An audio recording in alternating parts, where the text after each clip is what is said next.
Caleb Heron. What is it? Heron? Caleb Heron. Caleb Heron got into some controversy in the last few weeks by being recognized. No, Rolling Stone named Caleb Heron this year's 6th most influential person. Real piece of shit move, Caleb. And as we all know, everybody on the internet was super chill about that fact, and nobody made us think on Twitter at all. If I could just go off on a little side tangent here, less than 30 seconds into the video. I appreciate, my dear friends, that whenever something happens to certain people on the internet, they decide to send me that stuff. Multiple people. I'll know something happens on the internet when I get 17 different text messages. Dude, Mike Tyson punched him in the tummy. I saw it. And this Caleb Heron Rolling Stone fiasco was no different. Now, I've actually been a fan of Caleb's for quite some time. I absolutely adore the podcast appearances he does with Brittany Broski. Clips of his have been cluttering my timeline for months, if not years. I was vaguely aware of his stand-up. I've seen clips here and there, but I haven't seen a full-fledged comedy special. Probably because his debut comedy special came out this past Friday. So outside of a few clips that I've seen here and there from various other stand-up appearances, I had not seen too much of Caleb Heron's actual stand-up, which is very interesting to watch a debut comedy special from a comedian when I'm very aware of their personality, very aware of their comedy stylings, but am not too familiar with their actual stand-up. This is probably a similar phenomenon when actors turn and do stand-up. Think maybe Adam Devine. You're very familiar with Adam's work on Workaholics or on various other shows, but you like, oh, they do stand-up too? Okay. Or maybe you're a huge fan of Childish Gambino, and then you find out back in the day that Childish Gambino had a fully fledged stand-up special. That's actually pretty good. But where does Caleb Heron's model comedian stand on the Adam Devine to Childish Gambino stand-up comedy spectrum? A spectrum I just coined right here, right now. See, as of recording this, I watched it this morning being Sunday. I was gonna watch it when it came out on Friday, and I was gonna try to have this out sooner, but HBO loves to release things at 9 p.m. I'm talking comedy specials, I'm talking new episodes of Peacemaker. Hey, HBO, if it comes out on Friday, make it Friday. Don't make it almost Saturday. If it comes out on Thursday, like Peacemaker, don't make it almost Friday. We don't have to upload things at 9 p.m. like it's 2007 and it's basic cable. I watch Peacemaker with my mom and she goes to bed early. I'm getting off topic. I gotta get back. Okay, hold on. Right off the bat, this is Caleb's debut special. Like I said, as opposed to a few clips of his that are floating around online here and there, this is the first hour-long chunk of material fully written and produced by Caleb that he put out there on HBO. And I do think the first half of this special does have the, not qualms, I would say, but the hallmarks of what a debut comedy special usually does. It's very get-to-know-me type material. We've talked about this a lot on the channel. This is my vibe. Here's who I am. Take me in. If you're just getting to know me for the first time, this is what I'm all about. And in doing so, Caleb talks about, he's from Kansas City. Very, very whimsical person. Has that very Midwest happy-go-lucky energy. And that does come across in his podcast performances as well. He'll juxtapose his vibe, per se, his whimsical vibe, with some dark subject matter. Now, we don't really get into the dark subject matter until halfway through the special, and I will get to that later. But the first half of the special is, here's me. I'm silly. I'm likable. I was having a good time. I was enjoying the special. If you're a fan of Caleb's podcast appearances, you'd be a huge fan of the special because what Caleb does is he's very naturalistic when it comes to his stand-up. It feels very, very, I don't want to say low effort because that's not true. It's very comfortable. You feel like you're sitting across from a friend of yours having a conversation. It comes very easy to Caleb. It's very naturalistic. Very much like his podcast appearances where he is conversating with his friends. What works on the podcast also works on stage. He's able to take those same skills and utilize them in a different medium altogether. Like I said, the first half is very whimsical. Some of the subject matter that he talks about includes, growing up fat, being bullied, mental illness, growing up gay, but also very religious. And again, those subject matters sound like they could be dark, but the entire time Caleb attacks those subject matters with that very whimsical energy, making it very, very palatable for the audience and very relatable for a lot of people, I'm assuming. I mean, I'd assume that, Caleb has cultivated an audience similar to his podcasting audience. I assume if you're a fan of Brittany Broski and Caleb Heron in that subsect of the podcasting community, then you'll likely find Caleb's material very, very relatable. And now is where I want to kind of commend the way that the subject matter was put together. The special is structured perfectly. If I could give this special the most amount of kudos, it is in how well structured it is. Because the first half is the get to know me material, the whimsical, here's my vibe, here's what growing up as me was like, very relatable, very much brings you in. And then right at the 30-minute mark, there's a bit of a shift. You know, right after talking about suicide, which is a very, very heavy topic, he talks about his dad passing away, just in his 50s, and how hard that was for him. And that was the first time in the entire special where we actually take a beat, and while maintaining earnestness, while maintaining that self-aware playfulness, we do take a beat, and we take that in. And that's 60 seconds where we're really taking that in. I'm tearing up a little bit, you know? Like, what the hell? From that moment on in the special, we start tackling even heavier subject matter with even more earnestness and even more playfulness. It's a tightrope walk. I hate when comedians are like, oh, you can't joke about anything anymore, blah, blah, blah. Well, Caleb makes some very, very dark jokes moving forward. Jokes about suicide. Jokes where he utilizes the F slur. I know you comedians love using the F slur. Trump's in office because everybody wanted to say the R word and the F slur. So bad.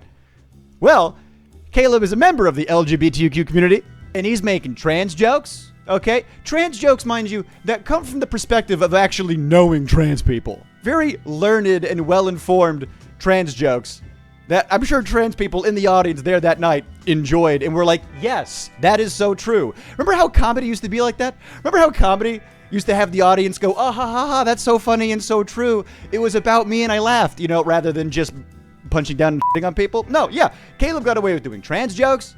Now, when he was using the F slur, he was referring to conservative politicians, which was a fun flip. I did enjoy that whole... In fact, that 60-second beat of taking in this really, like, dark, human, real thing, we were able to bounce back from it like that was the end of Act 1, and now we're into Act 2, where he's talking about how fucking gay all these conservative politicians are. In fact, what was my favorite joke of the whole night? Hold on.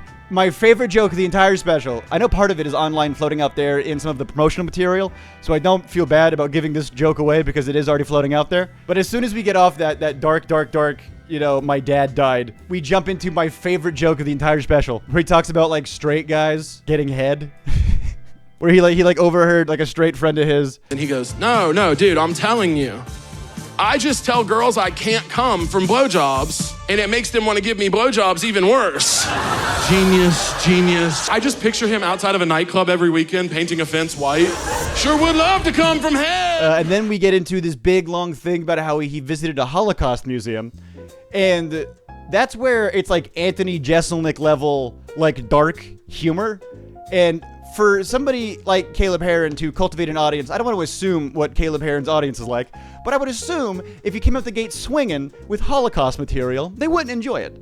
You know, but because he worked his way up, that's why I say this special is structured so perfectly. He worked his way up with the get to know me, whimsical, hey, we're all good. We're laying some bombs with the dad stuff, you know, and now I'm easing you into, yeah, we can all call, you know, conservative politicians, right? We can all, you know, once he's earned the trust based on the subject matter, dug the hole for the audience to be like, look, you were with me through all of this. You better stay with me now. I think he even says that, like, you can't pull back on me at this point. That's the thing comedians do when they know they've, like, successfully built up, you know, a certain amount of credibility with the dark humor.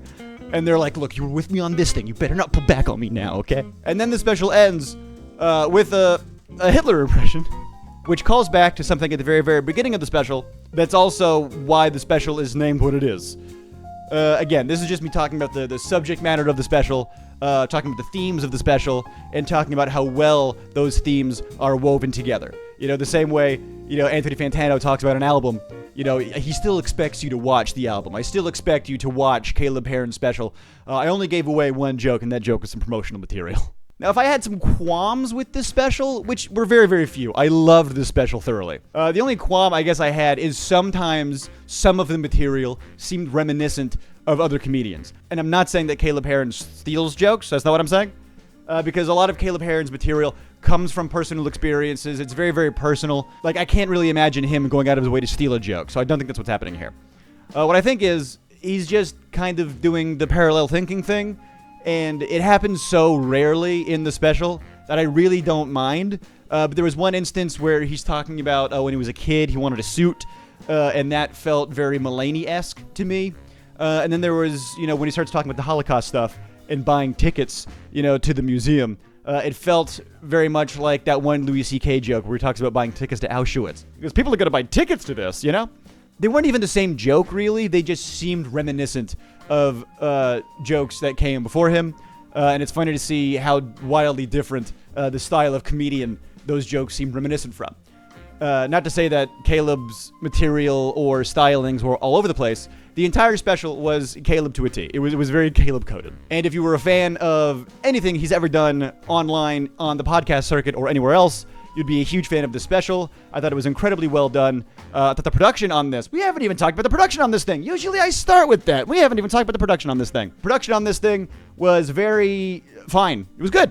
I thought it was very, very competent. The production reminded me the most of Shane Gillis's, was it Live in Austin? I forget what it was called, but it was his first YouTube special that I also thought was very, very good. I really enjoyed Shane Gillis's first YouTube special, where it felt like not a huge crowd, not a small crowd. Good for if your audience was coming to see you and you were filming and the venue looked nice. Like, you didn't want it to be too big, but you didn't want it to be like one of those intimate artsy-fartsy settings. Like, it was a perfect setting for Caleb, the same way that Austin crowd was a perfect setting for Shane. The only time I noticed anything worth noting about the cinematography was when we actually got to that moment, those 60 seconds where things start to take a beat and get real, where the camera does slowly pull in on an already medium shot, just getting tighter and tighter and tighter. And that was the only time I was thinking in my head, oh, the camera's doing something. Look at that, Now, would I recommend this special to a friend? Absolutely. I would probably recommend this special more so than I would recommend some of the other specials I reviewed on this channel recently. I loved Gerard Carmichael's newest special, but I do think I like Caleb Heron's special more. I think it's a little more crowd-pleasy. I think if I was trying to impress people with my comedy knowledge, I'd be like, well, have you heard of Gerard Carmichael? Whenever someone asks me, who are your favorite comedians? This happened on stream one time, which, by the way, I do stream Baldur's Gate most nights out of the week. So if you want to catch me on stream, catch me on stream. But I was streaming one night, and somebody asked me who my favorite comedians were. And I name-dropped people like Drew Michaels, Gerard Carmichael. And they were like, whoa, okay, all right. We got a performative envy over here, okay? You got to be a fucking hipster about it, yeah. You haven't heard of Gerard Carmichael's special? Drew Michaels is half deaf, and his special's in a black box theater with no audience. And oh my God, shut up. Shut up. But Caleb Heron's special, I believe, is very, very crowd-pleasy. In a good way. It's very, very quality comedy that I feel like I could show anybody and they'd enjoy it. I mean, maybe not if you're like a hyper-conservative, but that's just because you probably don't like gay people, but it's fine. One of the most important things about a special is, did I laugh? Of course, yeah. I remember I was laughing out loud multiple times. I think in the beginning, the laughs per minute was like boom, boom, boom, boom, boom. Like super quality amount of laughs per minute. And then when things got a little less punchy, but we kind of earned some credibility and earned some build-up, my laughs might not have been boom, boom, boom, but they were bigger. I remember it cackling at that Tom Sawyer bit. And that's alone in my house. I'm cackling alone in my house. So yes, I would highly, highly, highly recommend watching Caleb Heron's new special on HBO. If you have HBO, I understand, not everybody has all the streaming services. And if you've noticed I haven't uploaded in a little bit, yes, my bad. I have been streaming. And I've been really enjoying streaming. I have been multicasting on Twitch and on YouTube. You can catch me on Twitch at Weddle Comedy, and on YouTube you can catch me right here. Oh my God, look at that. Links to those things will be in the description down below. Like and subscribe as always. And if you want me to review one of your favorite comedians, leave that in the comments down below. What do you think I should do? I recently did a video on AI comedy that nobody watched. So if you guys want to give that a watch, I'll leave that right here as well. My comedy special, Trauma Bonding, is also available for you to watch on YouTube. Thank you for watching this video, and like and subscribe. All that jazz. Appreciate you.